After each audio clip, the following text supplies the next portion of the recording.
Well, welcome to you all. And on behalf of the League of Women Voters of Massachusetts and our co-sponsor for this series, the Environmental League of Massachusetts and their collaborative advocacy partner, New England for Offshore Wind, thank you for joining us for the second of our three-part series on offshore wind. My name is Alana Zamaro. I'm a legislative specialist for the League of Women Voters of Massachusetts, focused on climate and energy legislation and policy. I'd also like to acknowledge my colleague, Karen Price. She and I have done multiple webinars together over the years. And I'd also like to acknowledge Zara, whom you heard from opening this webinar, Zara Safi from ELM, who is handling tech for today and also all throughout the process of developing this webinar. So thank you both. The League is a nonpartisan advocacy organization that focuses on a wide range of social policy issues. Addressing climate change is one of our highest priority issues. So why did we embark on this series? Well, deployment of offshore wind is viewed as a critical component of our efforts to transition to clean, renewable energy and move us off of fossil fuel as quickly as possible. One modern wind turbine can generate enough energy to support the needs of roughly 940 average homes. That's one wind turbine. Some of you may have seen the recently released 5th National Climate Assessment. It was released on November 14th, 2 days ago. That assessment indicates that temperatures are rising more quickly in the US than other nations, and climate impacts are now hitting every single region of our country. So far this year, we've experienced $25 billion weather disasters. While there's been an increase in efforts to reduce emissions across the country and to institute adaptation measures, we are still falling far behind where we need to be. We're in a race to move all sectors off of fossil fuels as quickly as possible. What we do now matters a great deal.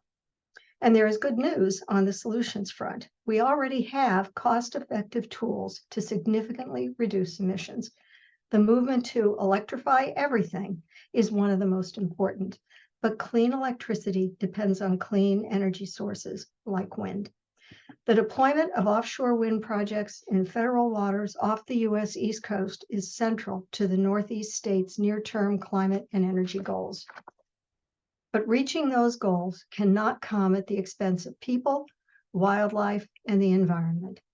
In the second of our three-part series, you will learn about the costs and benefits of offshore wind projects in the development pipeline and how project developers plan to protect people, wildlife, and the environment, and also how stakeholders are working to ensure those plans rely on best practices founded in sound science and data, respect marginalized, overburdened communities, and drive economic justice for all. The webinars are intended to build on each other, but they can stand alone. If you missed the first webinar in September, you can use the link that is in the chat to get the recording. If it's not in the chat yet, it will be soon.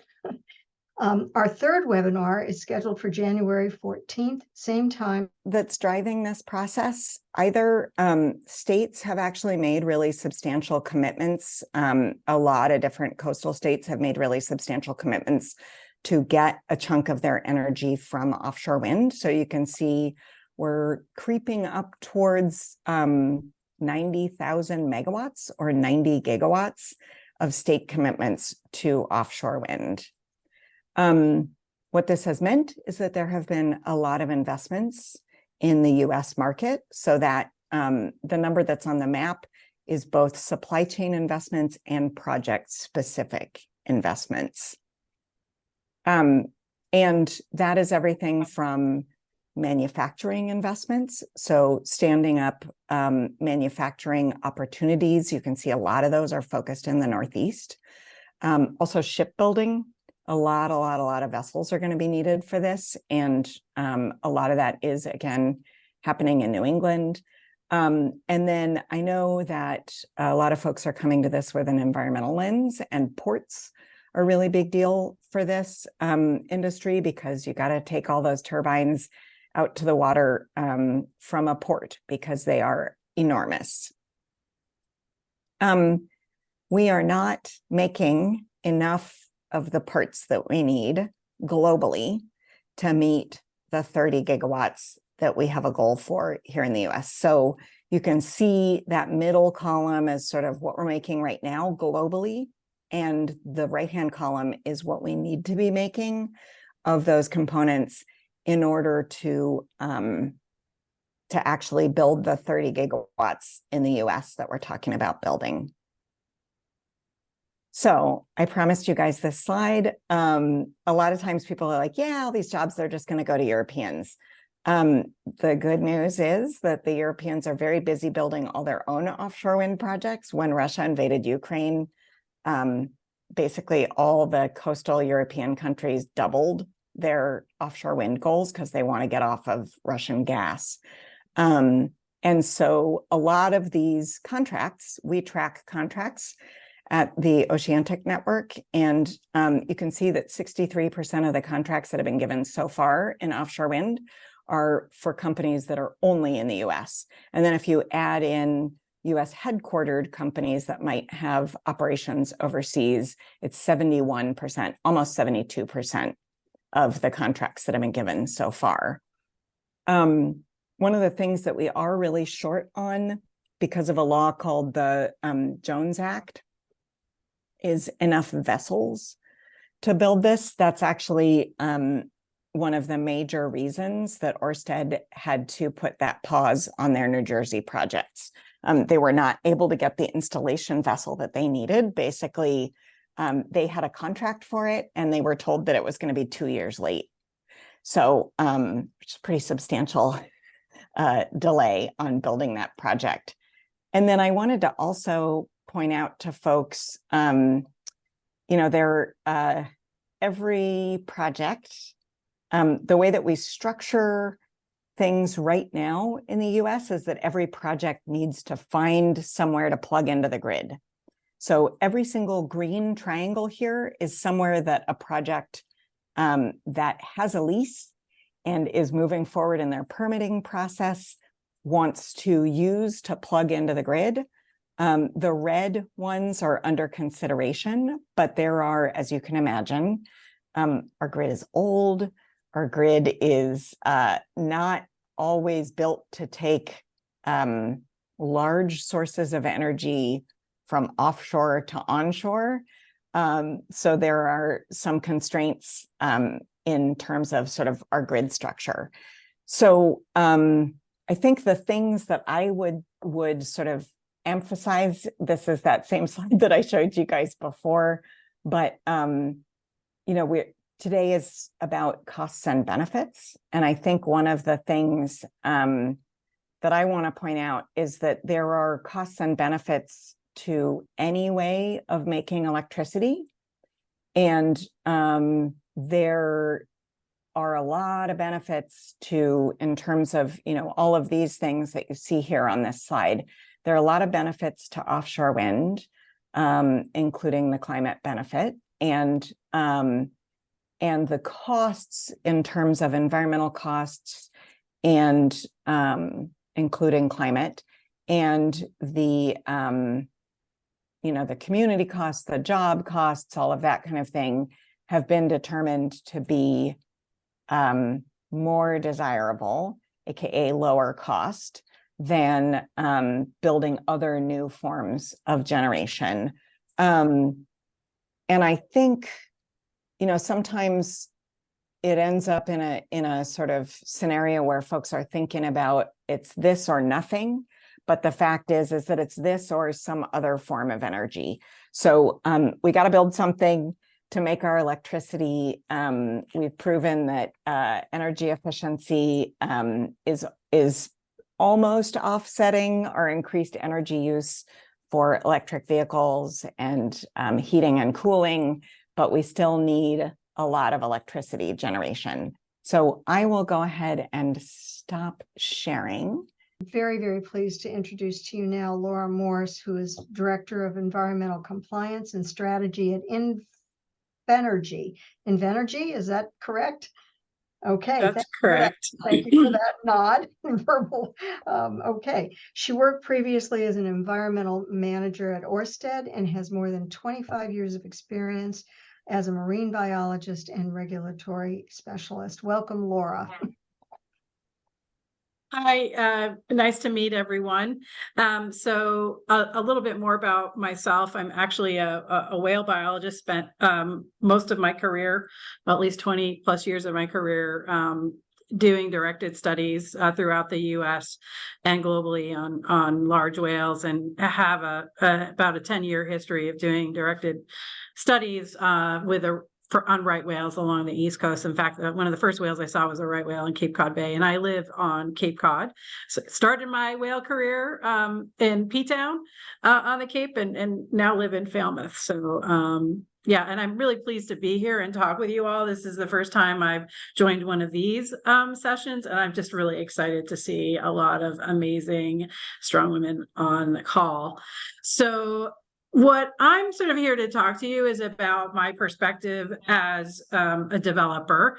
I've been in the offshore wind industry since 2017 when I joined Ørsted, and I was with Shell previous to that. So I've been in the energy industry about 11 years now. So I was with Ørsted for many years. Ocean Wind was one of my projects, and I started a lot of interesting initiatives related to marine mammals on that. And so it is the turn that's been taken is obviously sad for me to see personally and for my colleagues. But I think there's a lot of misinformation that's out there just in general about what developers are doing related to our environmental impacts, as well as what we're bringing to the table above and beyond what we're required to do.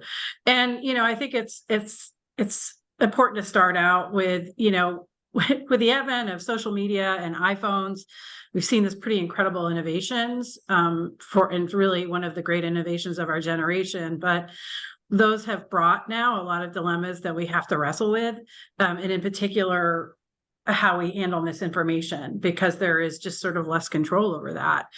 And this isn't just an offshore wind issue. It's a bigger issue for society as a whole, no matter what side of the coin you come at it from. So it's something that we all have to wrestle with, and trying to, how do you find that information, and how do you trust that information? And so I can sit here and tell you my beliefs and views on our environmental impacts. And I'm a whale biologist, and I would hope that you would trust in what I bring to you, but I'm still a developer. And so it always will be colored now with a biasness. So, we do in the industry try and collaborate and work with scientists who are trusted sources of information, and empower them, not hold them back, and empower them to, express what they feel and what they learn from studies that we fund.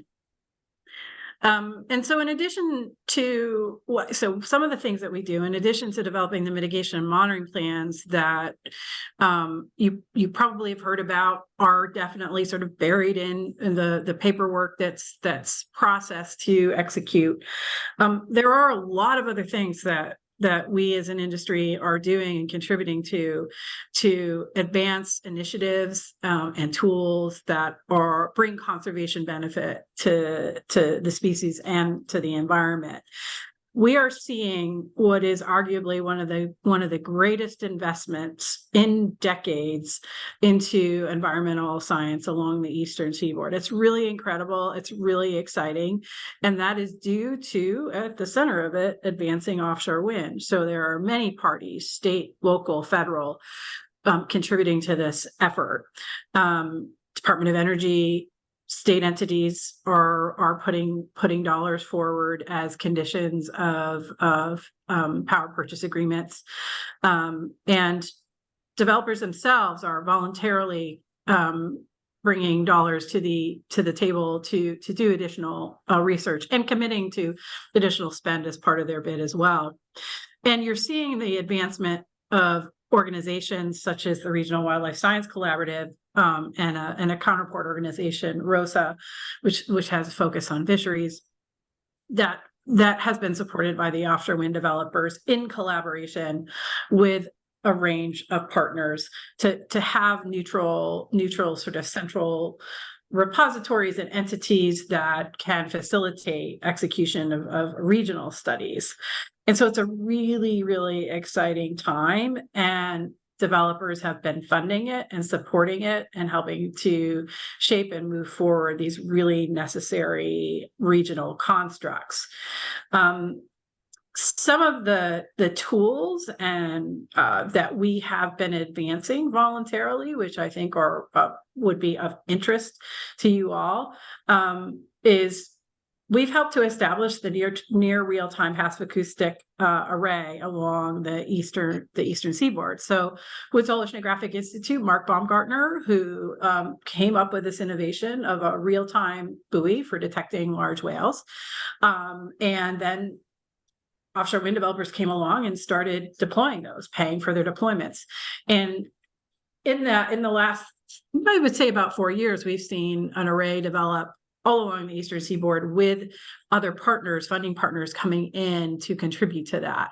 That has been a significant advancement as a direct result of offshore wind. And I'm really excited to see that, because that brings direct conservation benefit to right whales, because that real-time detection information can feed into the management space where NIMS will take action on that information to set voluntary and required zones for speed constraints, for example.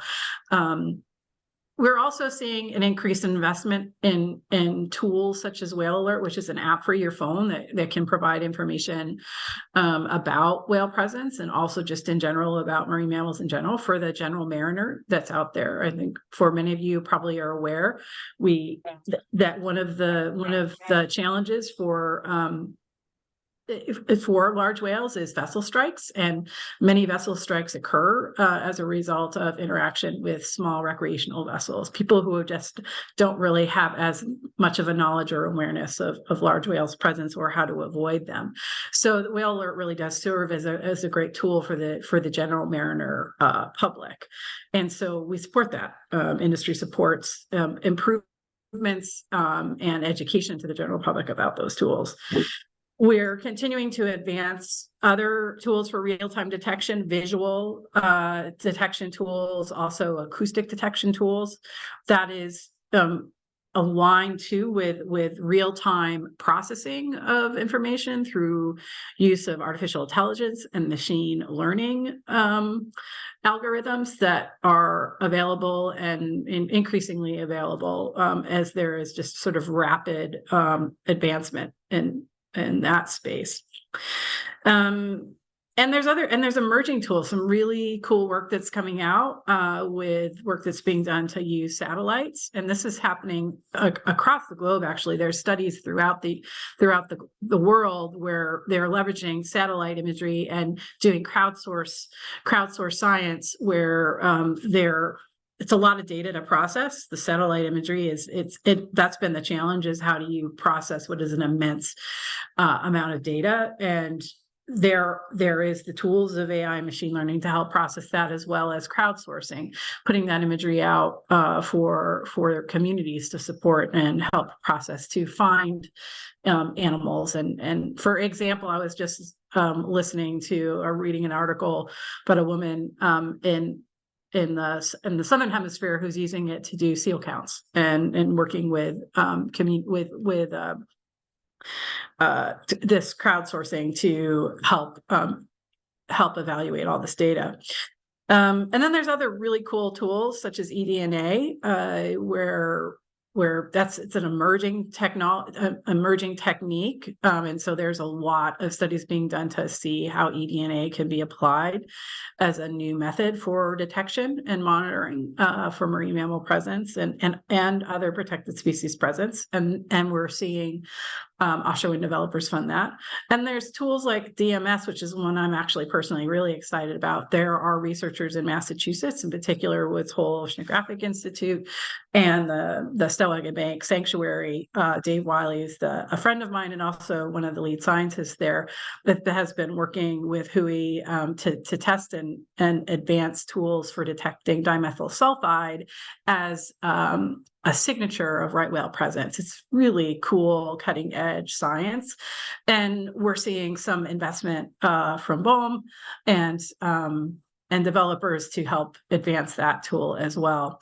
So there's just a lot going on. And I think it's just one of the greatest opportunities for conservation initiatives in my time, since I started studying right whales back in 1991. It's a very long time ago.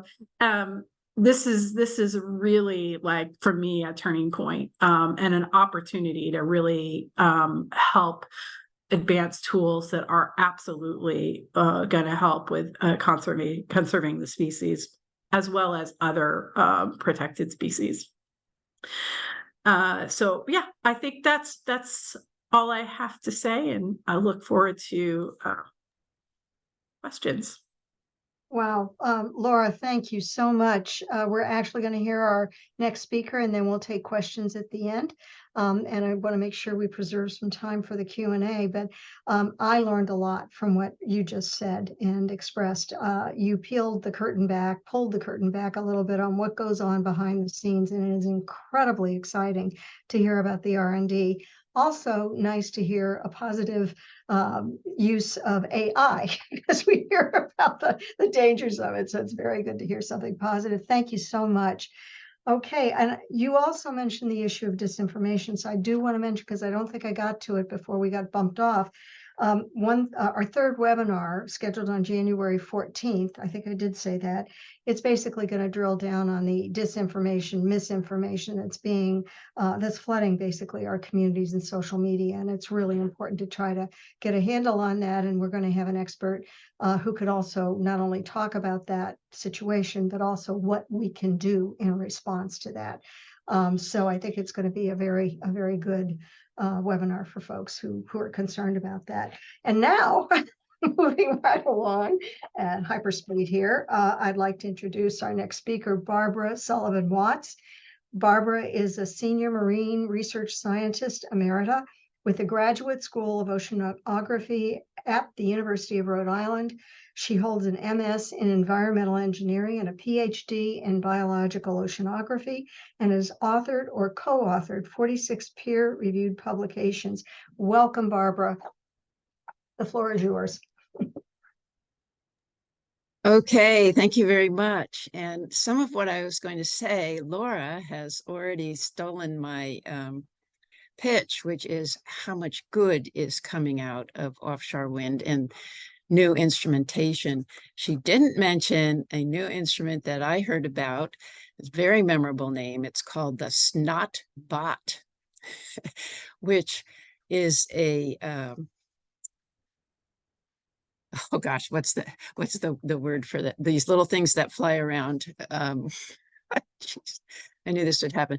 Anyway, the Snot Bot flies right through these whale, it's spouting, and can measure the hormones that are added to the whale spout material and determine how stressed the whales are. Anyways, I just thought that was so memorable of a new instrument.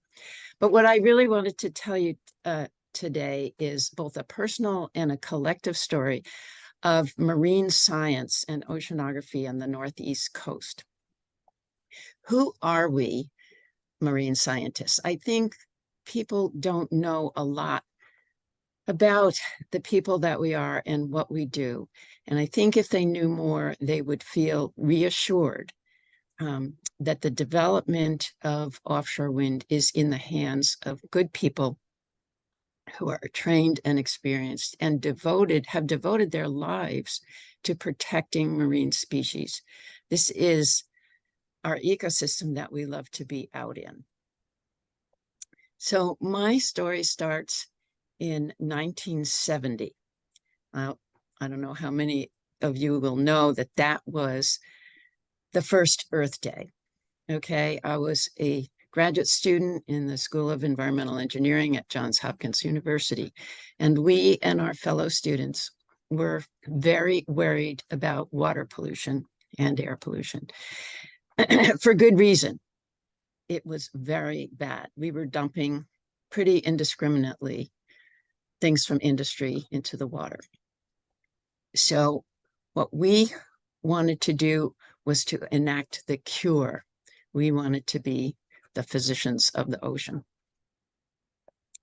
So my own thesis, for example, was a look at coal-fired power plants that were drawing in water from estuaries, cool the steam, and then expelling it back out into the estuaries, now warmed and devoid of plankton that had been killed on the way through the power plant.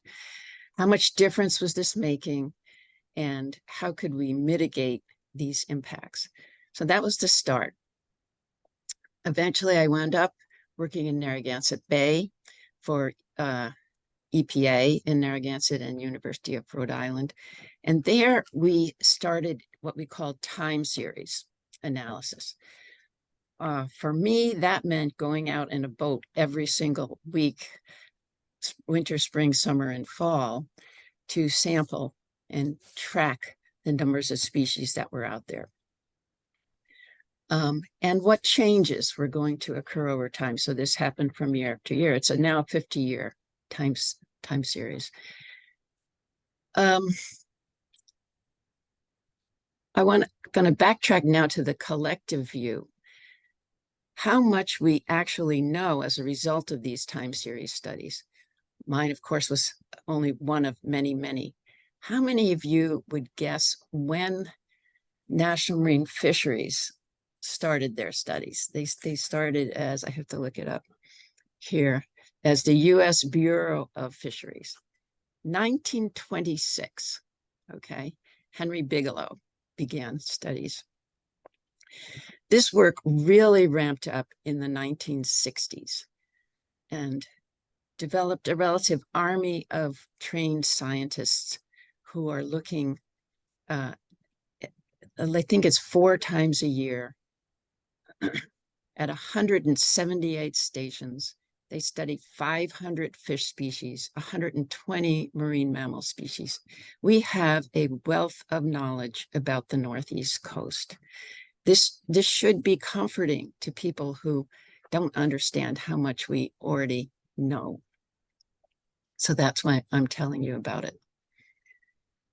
But our time series are now revealing huge changes. The changes are due to climate. This is frightening to most of us who know much about climate change, and probably to you as well. So we are now in a weird position of protecting our ocean from climate change, but implementing a new type of industry that will have an impact. Almost anything we do in the ocean is going to have some kind of impact. And we need to now assess those impacts and mitigate them, which can be done. We started with monitoring the Block Island wind farm turbines. We studied them before, during, and after they were put in place. This was somewhat reassuring. There aren't major impacts. We can also go to European studies. Impacts are mostly local, okay? The ocean is a big system. But we will, this is what Laura was emphasizing, be working as this army of protectors, organizing very, very carefully to sample now that we're going to have wind turbines going in greater numbers. And I don't know how to emphasize how much, Laura did a good job on this, is going on, very rapidly developing. I'll just give you a couple of examples. One is the National Academy of Sciences. That's our largest and most respected group of people working nationally. For instance, has already produced a report on offshore wind impacts in a very local area. Let's see, Nantucket Shoals area, for example. There's a huge study going on, another memorable name to me, Project WOW. That's Wildlife and Offshore Wind. This is a legitimate study, despite the name. It's headed up at Duke University, but spreads across everywhere from Cornell University, Hui, Woods Hole, everyone. And the point is that we will organize carefully and be very systematic in our collection of data and quickly get that data to our government, to BOEM, Bureau of Ocean Energy Management, and to industry. If we see problems that can be mitigated, they will occur quickly. So I guess what I want to say, my message is that we have been protecting these oceans our whole lives. Do believe that compared to the impacts of fossil fuels and the climate change that they are causing, remember, fossil fuels have oil spills and kill zillions of birds in those oil spills and so on. But it's the carbon dioxide that is the big problem. We feel that the benefits of offshore wind will outweigh any of the negative impacts that they have. So, and that this is going to result in a better future for our marine ecosystems. And that's all I have to say. Barbara, thank you. Thank you so much for that. And I always found it interesting that people will point out potential downsides to wind and forget about Valdez and some of the other horrific oil spills. I'm not saying that one offsets the other, but I am just very, very happy to hear about, well, clearly all of you are dedicated to what you're doing and have been for a long time. And I feel very encouraged as a layperson, knowing that you guys are there in the trenches trying to help with this. We did have that interruption. I was obviously off longer than you all, because when I came on, Carol was in mid presentation.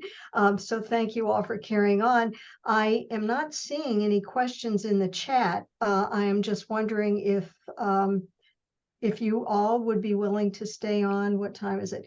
Could you, well, we were scheduled to go until 5. Maybe if we get some questions, you might be willing to stay for another 5 minutes or so.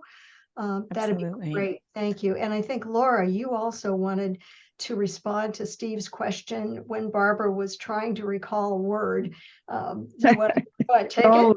The word Drone. Drones is correct. There's also, it's one of the terms used, unmanned aerial vehicle. There's a lot of acronyms around this space. Drones is one of the more common terms, but you'll see drones used also for in-water unmanned systems. So yeah. And and I wanted to highlight also Dave Wiley with the Stellwagen Bank Sanctuary.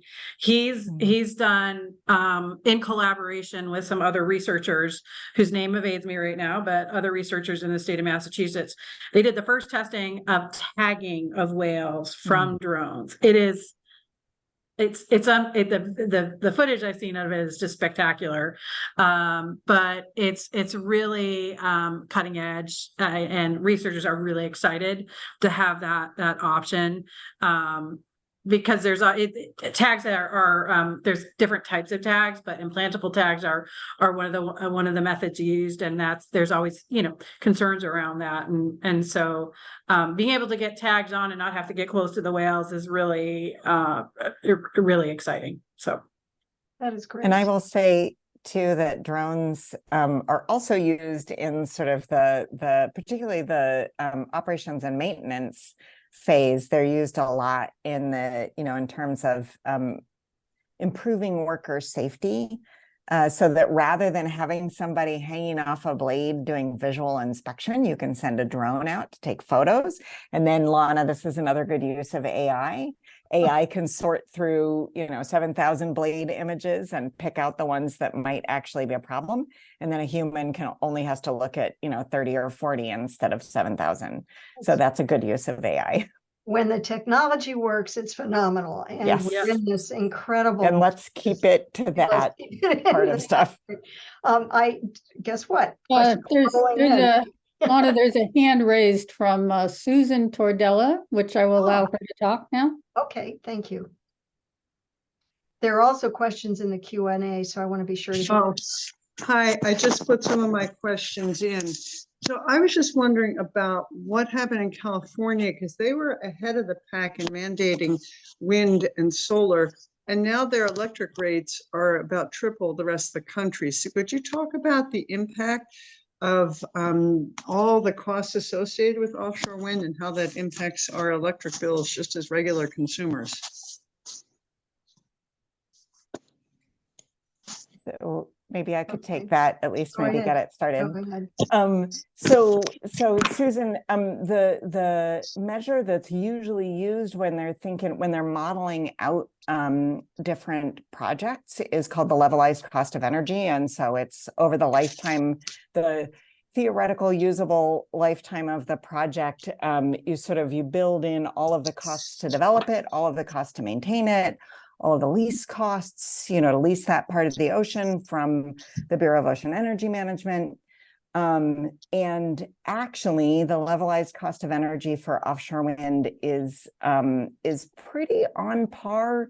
We've seen, obviously, increases in prices across the board for every form of building new electricity generation. We've seen because the cost of capital has gone up, the cost of steel has gone up, the cost of labor has gone up significantly over the last couple of years. So we've seen all of those prices go up, but offshore wind is still pretty much on par with building a new gas plant. And cheaper than building a new coal plant because there are better air quality restrictions on that now. So I think the question that I always think about is less of looking historically at what, because as I showed in that slide, we've got all of these electricity generation sources that are coming offline and are no longer viable in terms of safety. And so if we're building something from scratch, what is the cost going to be? And so, the offshore wind really comes in at about the same level, and in some cases cheaper than building with fossil fuel resources. Thank you for that answer. I have heard that the levelized cost of energy is somewhat dependent on who is making it and the data that gets put in and what goes in, the selectiveness. It's all a matter. Yeah, I will say that I give supply chain trainings, and I have a slide where I have 6 different companies' levelized cost of energy, and they're all graphed to 6 different. So there's one, I can't remember the name of the company, but there's one company. So it's always done by a third party, and there's one company that Lazard's, which is it's sort of the gold standard. But there's several other ones that several other companies that do that kind of modeling as well, and all of them show a downward trend. It's a little different depending on who's counting what. I appreciate your answer. Yeah. What about, does it take into consideration the disposal and the replacement of the blades, and how long do the blades last? And then I'll stop asking questions. So the blades, there are a couple things that can happen with them. You can get pitting on the leading edge. You can have cracks. There can be lightning strikes. This is, again, one of these things where we're in a little bit of an advantage being kind of behind Europe and the UK because they've improved the design of blades really significantly, and they're actually making them much more recyclable now. So it used to be that the way that the fiberglass, that you would have sort of fiberglass laying, the fibers themselves made it such that you basically had to chop it up and throw it into the, into the dump. And now they're making it in such a way, there's a lot more balsa wood on the inside to keep it very light but sturdy. And then the fiberglass, the way they're structuring the fiberglass makes it much more recyclable now. So blades are not the most significant cost. Honestly, like operations and maintenance is 50% of the spend on one of these projects. Just because, you got to be out there. As I said in the slides, the vessels to get to and fro, some of these vessels are $500,000 a day. So it's a big part of the expense. Thank you, Carol, and thank you, Susan, for your questions. I think that one of the things we have to keep in mind is the cost of doing nothing and what that is going to be. I mean, 25 so far this year, $1 billion climate related, and that's just going to increase. We are not moving fast enough to avert what's already in a pipeline, but we can try and stem it. Some I see like there are about 8 more questions here. I asked you, you've accomplished, the request here. You've done the request or met the request. If we could stay 5 more minutes, if you guys can bear with us for that amount of time. I see a question from Steve Levy. What action do you want? Well, Steve, I'm going to take the first crack at that. Watch the webinar on January 18th. I made a mistake when I said the 14th, January 18th. If you are concerned about correct information and also how to deal with things that are not necessarily done from an ethical basis. So I see an issue. Could I make another suggestion on that, Lana? Sure, please. Just go. because I have a grassroots organizing heart. And I think that I would suggest, so there are a lot of, I mentioned in one of my slides about the cable landings. So for instance, Barnstable recently was like, maybe we don't want a cable coming on shore here. It's going to go way under the beach. It's horizontal directional drilling. There's no like electromagnetic frequencies or, any of those kinds of things that people sometimes bring up. But getting, just sort of keeping an eye on what's happening locally, as well as getting on the Bureau of Ocean Energy Management's email list, because they will email you and say, we've got a hearing coming up, or there's a comment period that's open. And just having folks say, I want this is really important. Well, too, and Barnstable is my backyard. I live in Falmouth. Yep. I've been following that one very closely. I'll be silent because unfortunately it becomes political conversation. So we're not going to talk about that. And we've had some comments from folks from Barnstable who've been very concerned, and I'm happy that you addressed that issue, Carol, about the depth of the burial, et cetera, but it's also, I think, a case in point around maybe some disinformation. Not maybe, there definitely is some. Lana, can I break in too? Sure, because please. I'm one of the 6 authors of a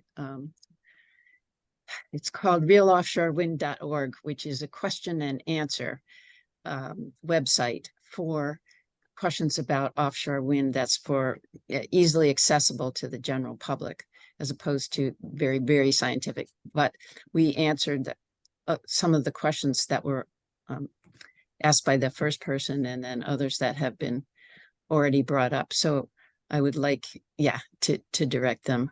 I think it's .org. Or is it .com? Oh, geez. Well, anyways. We'll straighten that out. Zara, thank you very much. I was just going to ask you to do precisely what you knew what to do. It is .com, Barbara, and it's in the chat for everyone to. Okay, good. It's .com. It got changed around a little bit.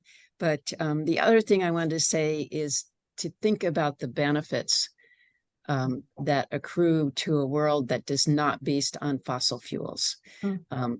Clean air, less asthma, all kinds of benefits is what Less we have to ocean keep. acidification. Less, and it's going to be better for fishermen in the end, because our species will resume predictable patterns, which they have now lost due to climate change. So anyway, just wanted to say that. Well, thank you very much. I've got a question here from Steve Levy. Again, thank you, Steve. Mailing list. Not quite sure what you mean. When we send out the link to the recording of this webinar, we are also going to include links to other things. We can include, Carol, did you have a specific link in mind? Barbara, we've just got yours. But Carol, did you have a specific link that you wanted to connect people to, or just stay aware? I should, but no. Okay. Well, if any of you think of any, we're kind of scrambling here to get maybe one more question in, because we're, over our time. So thank you very much. Okay. Thank you, Sherry Morgan. Let's see, Alan, there's a great TV show, maybe Nova, including collecting the blowholes. Oh, just somebody who's talking about, how about this? I will collect questions that are in the Q&A, and we will try and respond to them. There are some comments in the Q&A that are actually either complimentary, thank you, or notifying people of various events or TV shows, etc., that that may be of interest. So we'll try and capture those questions. All right. I don't know how to do that, but I'm hoping you do. And again, I just want to thank you all very, very much for, first of all, our panelists. Thank you. This was really very informative. I think I'm following this stuff, but I learned a lot today and very much appreciate it. And Zara, thank you for handling tech. And Karen, you're in the background there, but I know you're there paying attention and helping out. And I think with that, we will close. And thanks again. Hope to see you on the third webinar on January 18, which is a Thursday. Thank you. Bye. Thank you all. Yeah.